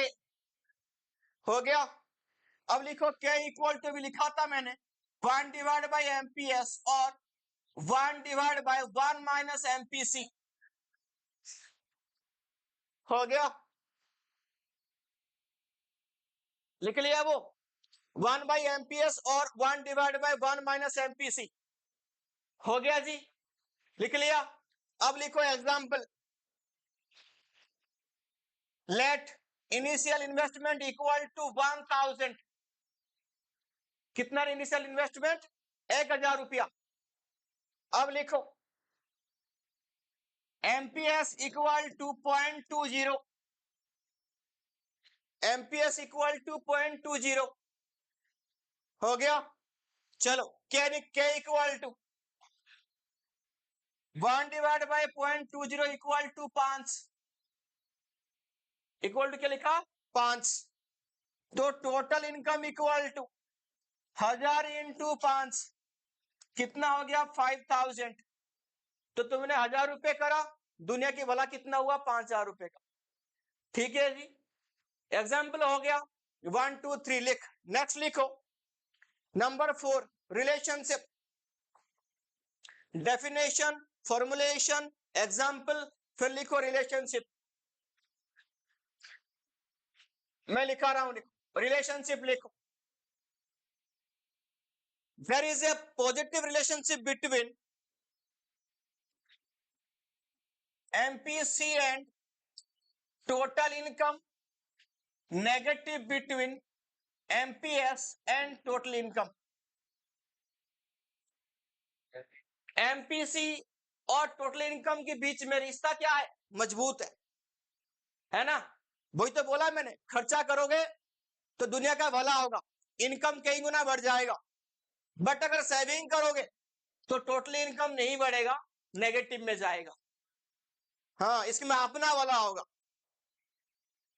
हो गया। वो एक कोई सीरियल आ रहा था, पता नहीं वो था वहां पे, वो पहले फोन करके सबको आशीर्वाद देता है, हे भगवान सबका भला करो, पहले मेरा करो। चलो आगे लिखो, लिख लिया रे, रिलेशनशिप हो गई। नंबर 5, कैसे होगा भला, प्रोसेस। लिखो रे प्रोसेस, यानी भाई मनी क्रिएशन वाला प्रोसेस है, सेम ही है। लिखो round, increase in investment, increase in income, increase in consumption. लिख लिया, और लिखो लास्ट में इंक्रीज इन सेविंग। मैं लिख लेता हूं, लिख दो। राउंड हो गया। सेकंड लिखो, इंक्रीज इन इन्वेस्टमेंट। फिर लिखो इंक्रीज इन इनकम। फिर लिखो ये कंजप्शन और ये saving. Round, investment, income, consumption and saving. Done. First round में तुमने कितने रुपए जमा किया था रे? हो गया। दुनिया की इनकम कितना बड़ा, 1000। कंजप्शन कितना हुआ? सो एमपीसी तुमने कितना लिया था वहां पे? एमपीएस 0.20, यानी 200%, सॉरी 20%। तो कितना? 200। कंजप्शन कितना हुआ भाई? 800। कंजप्शन यानी दुनिया का इनकम। दोबारा वापस आ जाओ, राउंड 2, 800 हो गया। कितने का सेविंग, कितने का खर्चा? राउंड 3, 640, 512, 128। बस कर दी? 5 4 1। लिख लिया? 5 4 1। लास्ट में क्या लिखोगे? This process is still continue. लिख लिख, this process is still continue, till continue. लिख, टिल के लिखा? कंटिन्यू। अप टू कहां तक? लिखो up to savings equal to initial investment. हाँ, जब तक एस इक्वल टू आई नहीं होगा तब तक यह कंटिन्यू करेगा, यानी जब तक इक्विलिब्रियम पे पहुंचेगा नहीं तब तक खाते रहेंगे, तब तक पीते रहेंगे, खर्चा करते रहेंगे। ठीक है जी। Next topic, employment function. ना सारे एम्प्लॉयमेंट के बारे में पढ़ेंगे। चलो, इसके लिए हम क्या करने वाले, एक प्रैक्टिकल क्वेश्चन इसका भी आता है, एस इक्वल टू एडी, वो करके फिर हम एम्प्लॉयमेंट पे आएंगे। चलो, अरे मैं नहीं थका, तुम काय का थक गए? तुम तो बैठे हो सुन रहे हो, मैं नाच रहा हूं यहाँ पे, देखो कितना नाच ली मैंने। अब ये स्मार्ट वॉच होता तो ये कम से कम स्टेप 15 दिखाता। नाचेगा, रुक रुक।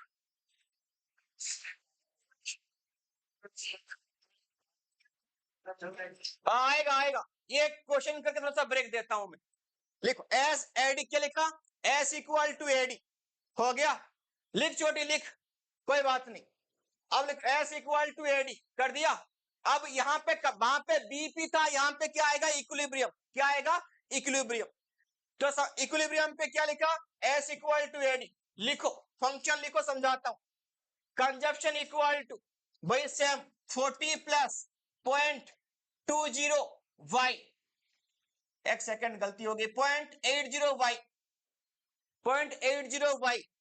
एंड रुक जा, इनिशियल इन्वेस्टमेंट तुम्हारा लिखा यहां पे 100 रुपए।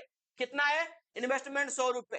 Find out Y at equilibrium, Y निकालनी है इक्विलिब्रियम पे। डन। तो इक्विलिब्रियम कंडीशन मतलब ये वाला अप्लाई करना, अगर बीपी पूछेगा तो सी इक्वल टू वाई वाला अप्लाई करना। यहां पे इक्विलिब्रियम है तो लिखो एस इक्वल टू, शुरू हुआ यहीं पे एडी, ये इक्विलिब्रियम कंडीशन है। लिखा? रुक जा, एस के बदले क्या पुट करेंगे? वाई। एडी के बदले क्या पुट करेंगे? C plus I. डन। फिर y इक्वल टू सी के बदले क्या पुट करेंगे? Autonomous consumption plus B Y plus I, इसके बदले ये आ गया। उसके बाद फंक्शन पुट करो, y equal to 40 plus 0.80 y plus i equal to कितना है 100। डन डन, लिखो, अब माइनस कर दो 0.20 y इक्वल टू 140।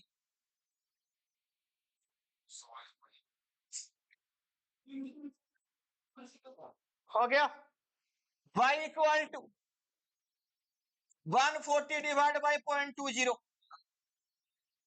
हो गया। तो हटाने के लिए एक 10 लगा दिया यहां पे, 700 रुपया हो गया। कितना आ गया रे? 700। मतलब क्या हुआ, कहां रुकी? नहीं, कहां पर आ गया? ये इक्वेशन पुट हो गई तुम्हारी, वैल्यू पुट होने के बाद 40 प्लस 100 140, और जो 0.80 था इस साइड में आके कितना हो गया 0.20 y। ठीक है, उस अरे कहां से भी बना रही है? यहां से। अरे सी का फॉर्मूला क्या है? Autonomous conversion plus B Y ना। हाँ भाई, तो पुट किया मैंने, और इसी पे पर सी पे ये जो वैल्यू आया था दिया था यहाँ पे, इसी को पुट कर दो। फिर आगे जैसे एक्सचेंज करते हैं वैसे कर दो एक्सचेंज, और फिर y के बदले क्रॉस मल्टीप्लाई करके इनटू कर दो। हो गया। हल्की सी ब्रेक ले लो, हल्की सी मतलब 4-5 मिनट का, क्योंकि फिर थोड़ा ना बॉडी अभी बिल्कुल गरम गरम है मेरा, तो बहुत पढ़ा दूंगा आगे।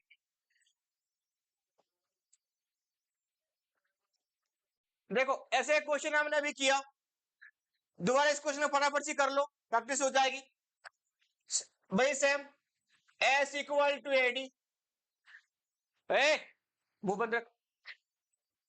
तो y equal to C plus I, y equal to C के बदले पुट कर दो autonomous conjunction plus B Y plus I था पहले से। y equal to 80 plus point, ये देखो यहां पे, सॉरी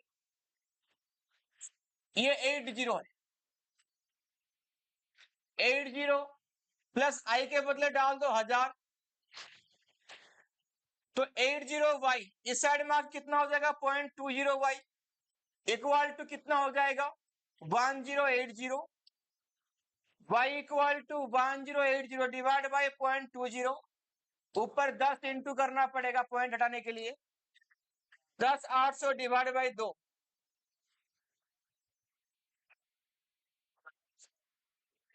5400 हो गया। ये इसकी आंसर है। चलो आगे हेडिंग डाल दो, types of employment with equilibrium. Last 2 topic हमारा बच गया, लिखो हेडिंग डाल दो, types of employment with equilibrium. जिसका नहीं हुआ कंप्लीट कर लिया 5400। Types of equilibrium with employment 3 part में डिवाइड कर दो, 3 पार्ट में डिवाइड कर दो। टाइप्स ऑफ इक्विलिब्रियम विथ क्या लिखा, एम्प्लॉयमेंट, 3 पार्ट में डिवाइड करो। लिखो फुल एम्प्लॉयमेंट इक्विलिब्रियम,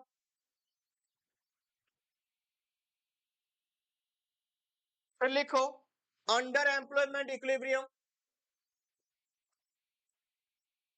फिर लिखो over employment equilibrium, full employment equilibrium, under employment equilibrium, और ये लिखो ओवर एम्प्लॉयमेंट इक्विलिब्रियम। लिख लिया सबने? चलो फुल एम्प्लॉयमेंट इक्विलिब्रियम के बारे में बात करते हैं। यहां पे ग्राफ बनाओ, देखो एडी और ये आएगा S, full employment equilibrium, Y यहां पे इनकम, एम्प्लॉयमेंट एंड आउटपुट, इस साइड में आ जाएगा एडी। हो गया, ये फुल एम्प्लॉयमेंट इक्विलिब्रियम। यहां पे ना एम्प्लॉयमेंट बढ़ सकता है, इंप्लीकेशन भाई, आउटपुट भी चेंज नहीं होगा, प्राइस भी चेंज नहीं होगा, कुछ नहीं होने वाला यहाँ पे। ये नॉर्मल इक्विलिब्रियम है, फुल एम्प्लॉयमेंट। हो गया जी। यहाँ पे इंप्लीकेशन याद हो गया, वो इक्विलिब्रियम वाली इंप्लीकेशन से इन्वेंट्री चेंज नहीं है तो बाकी कुछ भी चेंज नहीं होगा। यहाँ पे लिखो under employment equilibrium, under employment equilibrium,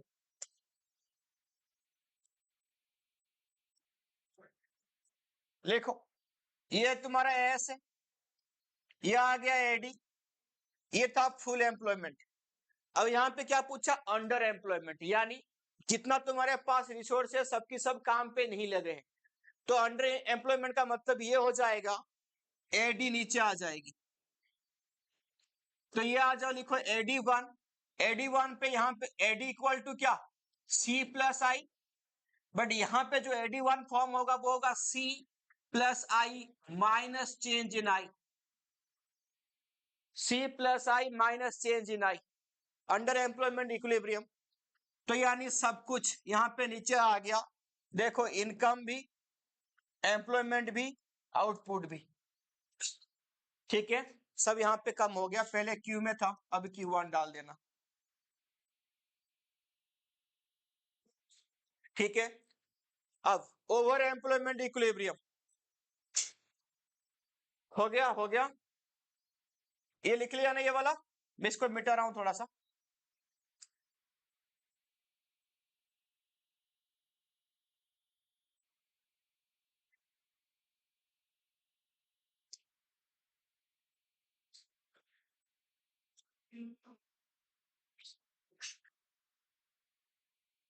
चलो एस, फिर यहां पे आ गई एडी। अब देखो, अब ये फुल एम्प्लॉयमेंट था, फिर भी इसके बाद भी ओवर हो रहा है। ओवर एम्प्लॉयमेंट इक्विलिब्रियम कैसे होगा, एडी ऊपर भागेगा, भगा दो, यहां पे लिखो एडी वन, कर दिया। एडी वन का यहाँ पे फॉर्मूला क्या बनेगा, C plus I plus change in I, C plus I plus क्या लिखा, चेंज इन आई। अब देखो वहां पे, ये देखो ये होने पे ये पीछे आ गया था, बट यहाँ पे ये वाला लाइन पॉसिबल है क्या, ये वाला लाइन पॉसिबल है ही नहीं, क्योंकि तुम ऑलरेडी फुल एम्प्लॉयमेंट पे, तो कहां से लेकर आओगे और रिसोर्सेस, तो ये वाला पॉसिबल नहीं है।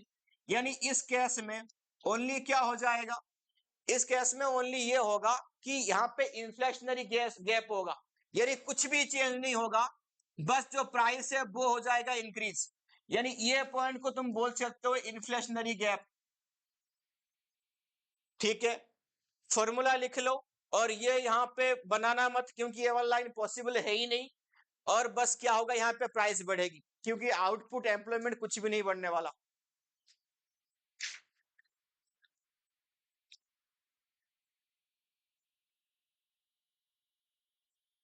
हो गया, लास्ट टॉपिक आज के लिए, लिखो, लिखो हेडिंग डाल दो। हम अभी पढ़ने वाले हैं क्या, एक्सेस डिमांड डेफिसिट डिमांड, एक ही ग्राफ में समझाऊंगा, इन्फ्लेशनरी गैस गैप, और उसको मेजर कैसे करेगा गवर्नमेंट, यही पढ़ेंगे। तो हेडिंग डाल दो यहाँ पे फटाफट से, excess demand deficit demand with graph,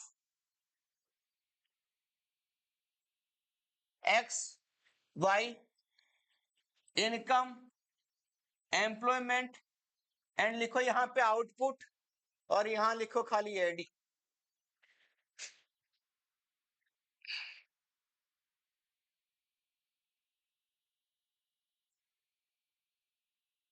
S C plus S AD C plus I, यह है तुम्हारा इक्विलिब्रियम क्वांटिटी,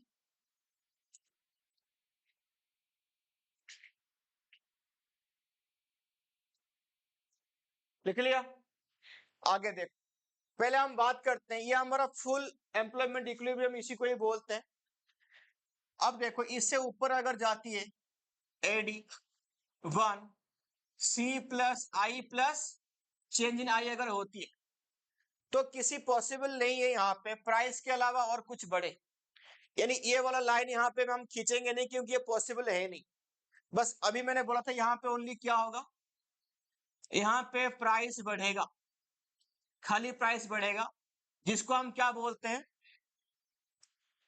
इन्फ्लेशन, इन्फ्लेशन बोलते हैं इसको हम, तुम्हारे लैंग्वेज में क्या हो जाएगा, इन्फ्लेशनरी गैप। हो गया जी। अब मान लो यहाँ पे एडी नीचे को आती है, यानी AD two equal to C plus I minus change in I. तो यहाँ पे एक नया इक्विलिब्रियम ये बनाता है इसे। तो यहाँ पे सब कुछ पॉसिबल है, इनकम, एम्प्लॉयमेंट, आउटपुट सब कम हो गया, ठीक है। यहाँ डिफ्लेशनरी गैप होती है क्योंकि प्राइस भी कम होती है इन सब कम होने के साथ साथ, ठीक है। तो यहाँ पे ये लाइन पॉसिबल है, यहाँ पे प्राइस कम हुआ साथ में सब भी कम हुए, तो इसको बोलेंगे हम डिफ्लेशनरी गैप, हो गया। इसका नाम है एक्सेस डिमांड और इसका नाम क्या है, डेफिसिट डिमांड, हो गया जी।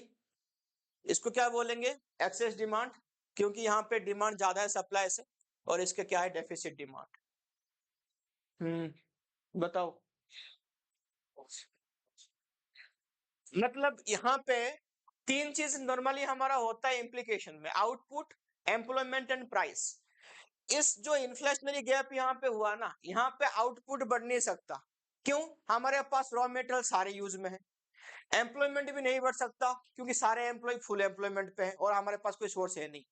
अगर फिर भी कोई तुम्हें डिमांड कर रहा है, तुम फायदा उठाओगे। इकोनॉमी क्या चाहता है, प्रॉफिट, प्राइस बढ़ा के बेच। यहाँ पे लेकिन डिमांड कम, तेरे पास सारे ऑप्शन है, आउटपुट कम कर दे, एम्प्लॉयमेंट बाहर निकाल दे और प्राइस भी कम कर दे। डिफ्लेशनरी है मतलब पॉसिबल है, बाकी सब भी। इन्फ्लेशन में पॉसिबल नहीं है कुछ भी। हो गया, लिख लिया सबने, चलो। अभी सिचुएशन सबको समझ में आ गया। अभी लास्ट को टॉपिक में यह था कि इसको करेक्ट कैसे करेंगे, हो गया। लिखो, अब यहां पे लिखो क्या आ जाएगा, यहां पे देखो दोनों सिचुएशन को कंट्रोल कैसे करेगा। देखो बैंक कैसे कंट्रोल करेगा, हमने कल पढ़ लिया था अपनी दो इंस्ट्रूमेंट के थ्रू, क्वालिटेटिव और क्वांटिटेटिव। आज पढ़ेंगे खाली, वही सेम नोट यहां पे डाल देना, तुम्हें प्रैक्टिस करनी है। तो हम आज पढ़ेंगे गवर्नमेंट क्या करता है बस, ठीक है। गवर्नमेंट यहां पे कौन सी पॉलिसी यूज करता है, लिखो एक्सेस डिमांड और इस साइड में लिख दो डेफिसिट डिमांड। एक्सेस डिमांड कहने का मतलब क्या होता है, AD greater than S. Deficit demand का मतलब एडी लेस देन एस, हो गया, एडी लेस देन एस। और तुम इसको और एक नाम भी डाल सकते हो, मैं यहाँ पे नहीं डाल रहा हूं, इन्फ्लेशनरी गैप और डिफ्लेशनरी गैप। डन। अब हम बात करते हैं इन सबको गवर्नमेंट कैसे कंट्रोल करेगा। आरबीआई के बारे में हम कल पढ़ चुके थे। गवर्नमेंट कैसे कंट्रोल करेगा, गवर्नमेंट करेगा फिस्कल पॉलिसी के थ्रू। कौन सी पॉलिसी के थ्रू, फिस्कल पॉलिसी, ठीक है। बैंक का कौन सी पॉलिसी था, आरबीआई का मॉनेटरी पॉलिसी, ठीक है। देखो यहाँ पे गवर्नमेंट के पास तीन पॉलिसी, तीन इंस्ट्रूमेंट है इसको ठीक करने के लिए। नंबर 1 लिखो tax, number 2 government expenditure, number 3 public borrowings, public borrowings, हो गया। अब सिचुएशन सुनो, यहाँ पे एक्सेस डिमांड, डिमांड ज्यादा है, गवर्नमेंट चाहेगा लोगों के पास पैसा ना जाए क्योंकि चला बहुत डिमांड कर रही है लोग, टैक्स इंक्रीज करेगा, बढ़ाएगा, ताकि ये सामान उनकी रेंज से बाहर हो जाए, खरीद ना पाए, डिमोटिवेट हो जाए। गवर्नमेंट एक्सपेंडिचर डिक्रीज करेगा, कम कर देगा, ताकि मार्केट में सामान अवेलेबल हो। Public borrowings, public borrowings, public borrowings, public borrowings, समझ नहीं रहे। अरे लोगों के पास पैसा आता तो डिमांड कर रहे हैं ना, लोगों से ले लो उधार, कौन ले लेगा, गवर्नमेंट। लोगों को स्कीम दो, बढ़िया बढ़िया से स्कीम दे दो, पब्लिक, हो गया। तो पब्लिक की बोरोइंग क्या कर लो, इंक्रीज कर लो, हो गया। नहीं लोगों से उधार ले लो, तो क्या हो जाएगा, वो पैसा अपनी क्या गवर्नमेंट को भरोसा करेंगे और गवर्नमेंट के पास सेविंग भी कर लेंगे, तो इंक्रीज, उनके पास पैसा नहीं रहने मत देना, कुल मिला के बात यही है। तो पब्लिक बोरोइंग क्या हो जाएगा, इंक्रीज, ठीक है, ठीक है। लिखो, यानी लोगों से हर टाइप की पैसा ले लो ताकि ये डिमांड ना कर सके, ठीक है। टैक्स बढ़ा दो, तो मिडिल क्लास के लोग ऐसे ही मर गए, अरे बहुत टैक्स बढ़ा दिया, कौन लेगा पैसा। गवर्नमेंट खर्चा कम कर, तो गरीब मर गए, यानी जो उनको मिल रहा था सारे काम जो स्कीम के तहत, वो भी नहीं मिलेगा, मार्केट में सामान भी बढ़ जाएंगे। अमीर लोग बच गए, तो उनसे उधार ले लो, दे दो भाई हमें जरूरत है पैसा, खत्म, सबकी पैसा खत्म। उसके बाद सारे उल्टा पॉइंट आ जाएंगे, टैक्स डिक्रीज कर दो, गवर्नमेंट एक्सपेंडिचर इंक्रीज कर दो। नंबर 3, पब्लिक बोरोइंग्स डिक्रीज कर दो, वापस दे दो उनकी पैसा, ले जाओ भैया खर्चा करो मन भर के। हो गया, ये कौन सी इंस्ट्रूमेंट था तुम्हारा, फिस्कल। हो गया, चैप्टर कंप्लीट हो गया। क्वेश्चन है, खाली एमसीक्यू वाला पार्ट कंप्लीट कर लेना, बाकी तुम केस स्टडी खुद कर लेना। देखो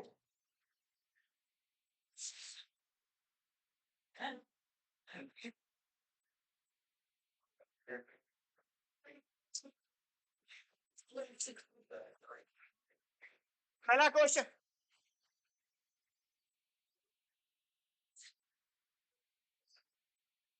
क्वेश्चन यहां पे पढ़, yes which of the following statement is incorrect, कौन सा स्टेटमेंट यहां पे सही नहीं है, इनकरेक्ट पूछा है।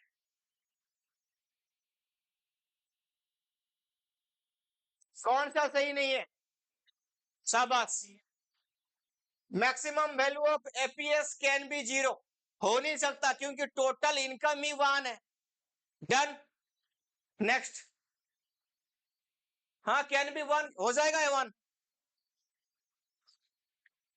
चल आगे, according to Keynes economic the value of APC can never be 0। APC पूछा है ना, never be 0 due to autonomous consumption. Number 3,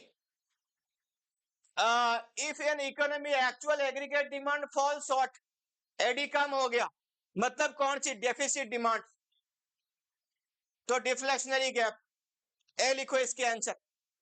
हो गया। नंबर 4, एवरेज, हाँ APC refers to ratio of consumption to income. Statement पढ़ो यहां पे, 5वां वाला,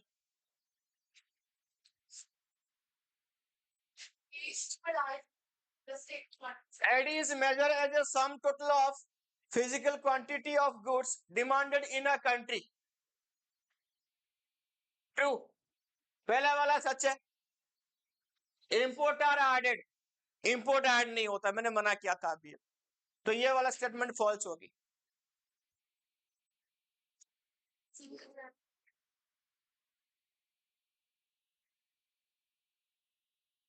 बाकी सारे बड़े क्वेश्चन है, मुझे बस ये करके बता दो, बस पहले का एपीसी कितना होगा बता दो, फिर छोड़ दूंगा। -20, एपीसी पहले का कितना होगा, 100। थोड़ा सा मैथ में तू कमजोर है क्या छोटी?